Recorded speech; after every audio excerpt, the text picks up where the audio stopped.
Pandalicious! Hi guys, and welcome to Pandaliciously. I'm your host Sam, and today I'll be explaining a few things about Japanese culture, and since this is Pandalicious, it has something to do with food.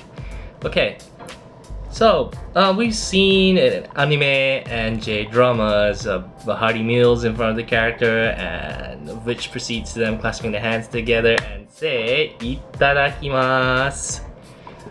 Well, and then we shift our eyes down to the subtitles and see stuff like this. ち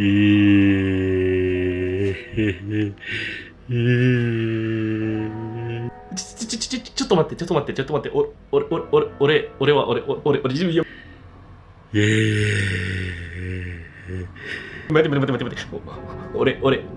俺美味しくないぞ。ほんまに。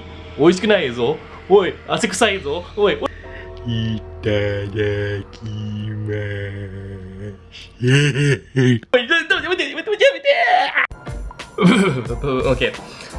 Okay. Anyways, well, back to the topic at hand. You see that is just an approximation to what it actually means. In no way are the translators wrong. It's just that, well, it's difficult to give a proper translation in English because there is no English equivalent to the phrase Itadakimasu. So what does Itadakimasu really mean? Well, a quick search on Tangerine would yield this result, an expression of gratitude before meals. So we're practically back to square one. Whoops. Okay, so but don't worry, we'll just break things down a bit so we can have an understanding of the phrase Itadakimasu. Okay, so first things first, let's take a look at the history of Itadakimasu. Itadakimasu is written as ding in Japanese with ding, meaning to receive or to partake. So it could be directly understood as I will receive or I will partake. The kanji, if read by itself, could mean a few things. It could mean the summit or peak of a mountain, the top of the head, or the place on the head. So another way to look at the phrase is I will place this over my head. Wait a second. I will place this over my head. Itadakimasu. I will eat it, so.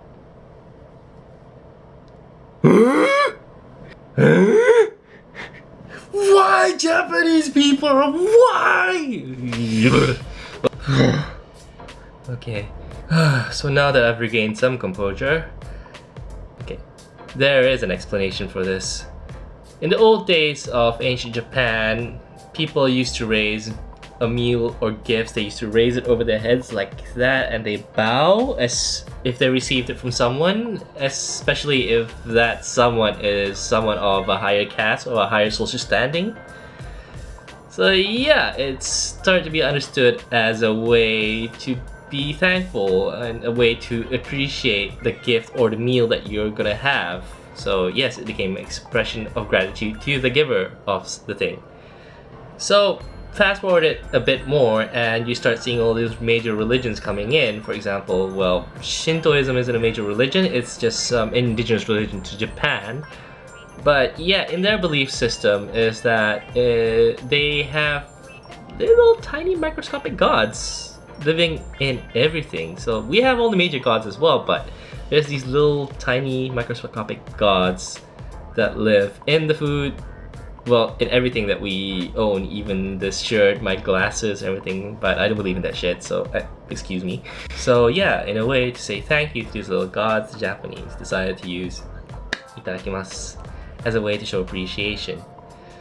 Fast forward a little bit, then you start seeing like Buddhism coming into the country, and that's when things get a little bit interesting because Buddha said that, well, you shouldn't take lives and stuff like that, and that's why Buddhist people are mostly vegetarian, but here in Japan it's a bit different.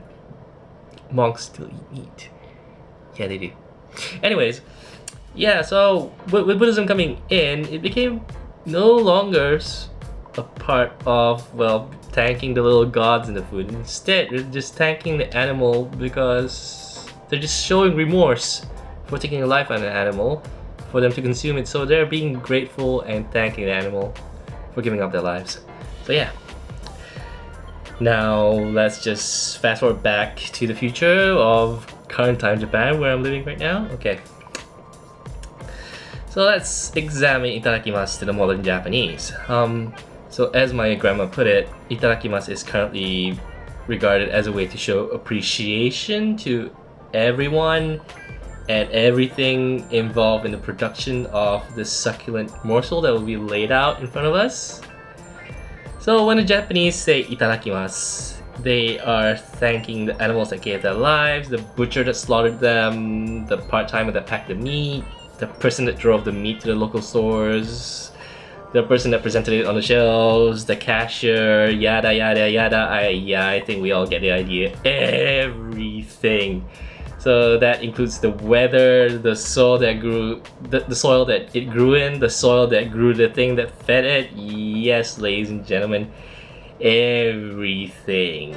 Age-old wisdom! So yeah, that's pretty much itadakimasu.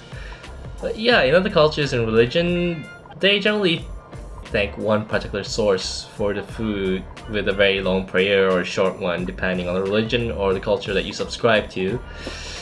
But with a simple itadakimasu, you'll be showing your appreciation to everything and everyone. Pretty nifty, isn't it? So remember, before we eat the next tasty morsel in front of us, let's clasp our hands together, bow our heads slightly, and give out a hearty itadakimasu. Well, I hope you guys learned something new today.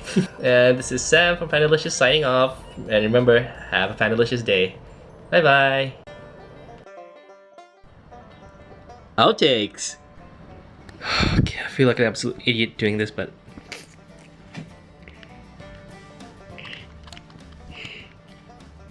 there is an explanation for this. In the old days of ancient Japan, like way back even before your beloved samurai even existed. Well, they did exist, but not in the grandeur sense that it is. I'm off topic again. Of the succulent morsel that will be laid. Jeez, my English is dying. Okay. Now that I've regained some of my composure. Cortana. Sorry, I can't do this for you right now. Yeah, I activated Cortana by accident. Future updates. I understand. Okay, where was I? Okay.